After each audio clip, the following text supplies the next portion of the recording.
அனைவருக்கும் வணக்கம். இந்தியாவில் பார்த்தீங்கன்னா இந்துக்களுக்கு சகிப்புத்தன்மை வேணும், இங்கே சிறுபான்மை மக்களுக்கு பாதுகாப்பே இல்லை, பயத்தில் வாழ்ந்துகிட்டு இருக்காங்க என்றெல்லாம் நமக்கு பக்கம் பக்கமாக பாடம் எடுப்பாங்க. ஆனால் உண்மையிலேயே இங்கே பாதுகாப்பற்ற சூழலில் இருக்கிறது யாரு, இந்துக்களா இல்லை சிறுபான்மை மக்களா என்ற மிகப்பெரிய ஒரு கேள்விக்குரிய எழுப்பிற்கு ரீசெண்டாக டெல்லியில் நடந்த ஒரு சம்பவம். இப்போ சமீபத்தில் ஹோலி பண்டிகை நாடு முழுக்க கொண்டாடப்பட்டது. ஹோலி என்பது எல்லாரும் ரோட்ல போறவங்க வரவங்க என்று எல்லாருமே ஒருத்தர் மேல ஒருத்தர் வண்ணங்களை தூவிக்கிறது, இந்த தண்ணி எடுத்து பீச்சு அடிக்கிறது, இதெல்லாம் வழக்கமாக வட இந்திய பகுதிகளில் நடக்கக்கூடியதுதான். அப்படி ஹோலியை ஒட்டி என்ன நடந்திருக்கு, டெல்லியில உத்தம் நகர் அப்படிங்கிற பகுதியில ஒரு 10 வயசு சிறுமி என்ன பண்ணிருக்காங்க, சின்ன பொண்ணு ஹோலி விளையாடிட்டு இருக்கும் போது இந்த ஹோலி தண்ணி இருக்கு பாத்தீங்களா, அது ஒரு பெண்மணி மேல விழுந்துருச்சு. அந்த பெண்மணி ஒரு மாற்று சமுதாயத்தை சேர்ந்தவங்க. இந்த தண்ணி அவங்க மேல பட்டது பிடிக்கலையோ என்னவோ, இல்லைன்னா வேற ஏதாவது ஒரு காரணம் இருந்திருக்கலாம். ரொம்ப இன்டாலரண்டா என்ன பண்ணிருக்காங்க, அந்த இடத்துலயே இந்த சின்ன பொண்ணோட ஃபேமிலியிட்ட பிரச்சனை பண்ணிருக்காங்க. ரொம்ப நேரம் வாக்குவாதம் பேருக்கு. அந்த வாக்குவாதம் கொஞ்சம் சுமூகமாக முடிஞ்சிருக்குன்னு நினைக்கும் போதே அவங்க வீட்டில் போய் கம்ப்ளைண்ட் பண்ணியிருப்பாங்க போல. எல்லாரும் வந்துட்டாங்க. இந்த ஃபேமிலியோட ஒரே பிரச்சனை பண்ணி அந்த ஃபேமிலியில ஒருத்தரான தருண்குமார் என்ற ஒரு இளைஞர், அவருக்கு 26 வயசு தான், அவரை ரொம்ப கூரான ஆயுதங்களை தாக்குறது, கல்லால் அவர் மண்டையை உடைக்கிறது, நடு ரோட்ல போட்டு ஈவி இறக்கம் இல்லாம அடிச்சிருந்தாங்க. அந்த அடிச்சதுக்கு அப்புறமா அவரை ஹாஸ்பிட்டல்ல அட்மிட் பண்ணிருக்காங்க. ஹாஸ்பிட்டல்ல சிகிச்சை பலனின்றி உயிர் இழந்துட்டாரு. இந்த பிரச்சனை எங்க ஆரம்பிக்குதுன்னு பாருங்க. ஒரு சின்ன பொண்ணு இந்த ஹோலி விளையாடிட்டு இருக்கும் போது தண்ணி தெரியாம மேல பட்டுருச்சு. உடனே அங்க ஒரு பிரச்சனை நடந்து அங்கேருந்து கலைஞ்சு போய் வீட்டுல போய் ஆளை கூட்டிட்டு ஒரு ஹிந்து இளைஞரை கொல்ற அளவிற்கு இந்த நாட்டினுடைய கேபிட்டல் டெல்லியிலேயே ஹிந்துக்களுக்கு பாதுகாப்பு இல்லாத ஒரு சூழல் தான் இருந்திருக்கு. எந்த அளவுக்குன்னு பாருங்க, இங்க லோக்கல்ல இருக்கிற எந்த ஒரு ஹிந்துவும் இவருக்கு ஆதரவாக வரவில்லை. இது பத்தி அவங்களுடைய குடும்ப உறுப்பினர்கள் என்ன பேட்டி கொடுக்குறாங்கன்னா, தருண்குமாருடைய அண்ணன் என்ன சொல்றாருன்னா, தெரியாதனமா சிறு குழந்தையுடைய கை தவறி ஹோலி தண்ணி அவங்க மேல பட்டுருச்சு. ஆனா அந்த கம்யூனிட்டியால அதை பொறுத்து கொள்ள கூட முடியல.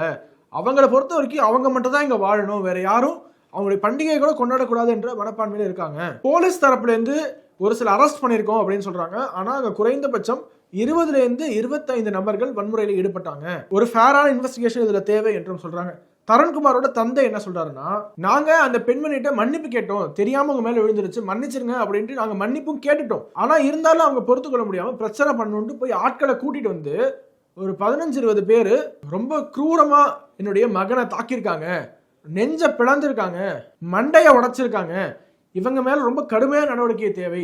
பாரத பிரதமர் நரேந்திர மோடி அவர்களும் டெல்லி சிஎம் ரேகா குப்தா அவர்களும் இதுல ரொம்ப ஸ்ட்ரிக்டான ஆக்ஷன் எடுக்கணும்னு அந்த தருண்குமார், இறந்து போன தருண்குமாரோட அப்பா கோரிக்கை வச்சிருக்காரு. இந்த ஒரு சம்பவம், ஹோலி அன்னைக்கு நடந்த இந்த ஒரே ஒரு சம்பவம் பெரிய குழப்பத்தை ஏற்படுத்தி இருக்கு. எந்த அளவுக்குன்னா, எந்த ஒரு கும்பல் தருண்குமாரை கொன்னதாக கருதுனாங்களோ அந்த கும்பலோட வீட ரிவெஞ்ச் அட்டாக்ல போய் கொளுத்திருக்காங்க, தீக்கிரை ஆக்கியிருக்காங்க. சோ டெல்லி முழுக்கவே, குறிப்பாக இந்த உத்தம் நகர் பகுதி முழுக்கவே ஒரு பதட்டமான சூழல் நிலவுகிறது. போலீஸ் அங்க குவிக்கப்பட்டிருக்காங்க. இது கொஞ்சமா அங்க மத பதற்றத்தை அதிகரிச்சுக்கிட்டு இருக்கு. சோ இந்த சம்பவத்துல இருந்து நாம் கற்றுக்கொள்ள வேண்டியது, யாருக்கு இங்க சகிப்புத்தன்மை தேவை, இங்க யாரு சகிப்புத்தன்மையோட இருக்கா, யாரு இல்ல, யாருக்கு இங்க சகிப்புத்தன்மை பத்தி பாடம் நடத்தப்பட வேண்டும் என்பதுல ஒரு கிளாரிட்டி வேண்டும். திரும்ப ஹிந்துக்கள்கிட்ட நீங்க சகிப்புத்தன்மையோட இருங்க என்று சொல்வது எவ்வளவு அபத்தமானது என்பது இங்க புரிய வருகிறது. இது ஒரு முறை கிடையாது, தொடர்ச்சியாக இந்தியாவில் ஹிந்துக்களுக்கு எதிரான இந்த வன்முறை, இந்தியாவில் வேற எங்கேயோ பங்களாதேஷ்ல பாகிஸ்தான்ல அப்படிலாம் நடந்தா அங்க நடக்கக்கூடிய ஆட்சி இந்துக்களை ஒடுக்குது அடக்குது என்று சொல்லலாம். ஆனா இந்தியாவிலேயே, தேசத்தினுடைய தலைநகர் டெல்லியிலேயே பாதுகாப்பு இல்லைன்னா வேற எங்க தான் பாதுகாப்பு இருக்கும்? உலகத்துல வேற நாதியற்று போய் ஒரே ஒரு நாடு தான், அந்த நாட்டிலையும் நிம்மதியாக வாழ முடியாது, ஹோலி பண்டிகை கொண்டாட முடியாது.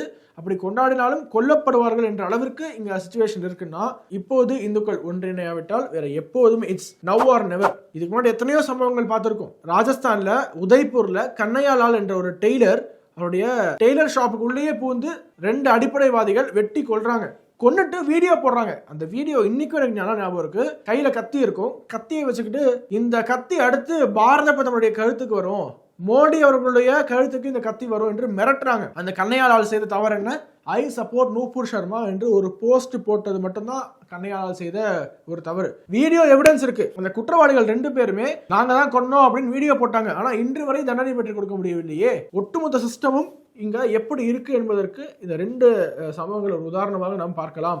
இப்ப புதுசா கொண்டு வரப்பட்ட பாரதிய நியாய சங்கீதா BNSல பாத்தீங்கன்னா மாப் லிஞ்சிங்க்கு தண்டனைகள் கடுமையாக்கப்பட்டிருக்கு. பட் இருந்தாலுமே மாப் லிஞ்சிங் குறைந்தபாடு இல்லை. நாடு முழுக்க ஹிந்துக்களுக்கு எதிராக தான் இந்த மாப் லிஞ்சிங் நடக்குது. கும்பலாக சேர்ந்து இந்துக்கள் அடித்து கொல்லப்படுகிறார்கள். இவங்க வன்முறையில் ஈடுபட்டாங்க, அதனால ரிட்டாலியேஷன்ல வந்துச்சு அப்படின்னா பரவாயில்ல. ஒண்ணுமே செய்யாம ஹோலி பண்டிகை கொண்டாடினதுக்கு, ஃபேஸ்புக் போஸ்ட் போட்டதுக்கு, திரங்கா ரேலி, அதாவது இதுக்கு முன்னாடி ட்ரை கலர் ரேலி ரிபப்ளிக் டே அன்னைக்கு சந்தன் குப்தா என்ற ஒரு இளைஞர், உத்தரப்பிரதேசம் நினைக்கிறேன், நல்லா ஞாபகம் இருக்கு, ரிபப்ளிக் டே அன்னைக்கு தேசிய கொடியை ஏந்தி அவர் ஒரு குறிப்பிட்ட ஏரியாக்குள்ள போயிட்டாரு. அந்த ஏரியாக்குள்ள நீங்க எப்படி போகலாம், நீங்க இந்த ஏரியாக்குள்ளே வரக்கூடாது என்று சுட்டு கொல்லப்பட்டார். சோ தேசிய கொடி ஏந்திட்டும் இந்துக்கள் போகக்கூடாது. என்ன கொடுமை பாருங்களேன். சோ இதையெல்லாம் பார்த்த பிறகாகவும் இந்துக்கள் ஒன்றுபடாவிட்டால் இன்னும் இது போன்ற சம்பவங்கள் நடந்துகிட்டே இருக்கும். இன்னைக்கு நடந்தது ஒரு தருண்குமார், நாளை நாடு முழுக்க யாருக்கு வேண்டுமானாலும் இந்த நிலைமை ஏற்படலாம். சோ பாரத பிரதமர் நரேந்திர மோடி அவர்களும் டெல்லி சிஎம் ரேகா குப்தா அவர்களும் தருண்குமாருக்கு எப்படி ஒரு நியாயம் பெற்றுக் கொடுக்க வேண்டும் என்றால், இது போன்ற சம்பவம் இனிமே நாடு முழுக்க எங்கேயுமே நடக்கக்கூடாது என்ற அளவிற்கு நீதியை நிலைநாட்டுவார்கள் என்று நம்பலாம். அதிகமான பேருக்கு இதை ஷேர் பண்ணுங்க. பெரும்பாலான மீடியாக்கள் இந்த செய்தி வந்த மாதிரியே தெரியல. இறந்து போன தருணுடைய குடும்பத்திற்கு நம்முடைய ஆழ்ந்த அனுதாபங்களை தெரிவிச்சுக்கலாம். The whole nation is with you. ஒட்டுமொத்த நாடும் உங்களுடைய இந்த துக்கத்தில் பங்கேற்கிறது. ப்ளீஸ் ஸ்டே ஸ்ட்ராங் என்று சொல்லி விடைபெறுகிறோம். வணக்கம். வந்தே மாத்திரம். உலக தமிழ் சொந்தங்களுக்கு வணக்கம். நான் ராஜவேல் நாகராஜன். பேசு தமிழா பேசு வலையொலியுடைய வளர்ச்சிக்கு நீங்களும் உறுதுணையாக இருக்கணும்னு நினச்சிங்கன்னா இந்த வீடியோடைய டிஸ்கிரிப்ஷனில் இருக்கக்கூடிய ரேசர் பே லிங்கை கிளிக் பண்ணுங்கள். அந்த லிங்க்கில் போயிட்டு உங்களுக்கு விருப்பமான தொகையை பேசு தமிழா பேசுவனுடைய வளர்ச்சிக்கு உங்களுடைய பங்களிப்பாக நீங்கள் கொடுக்கலாம். நன்றி, வணக்கம்.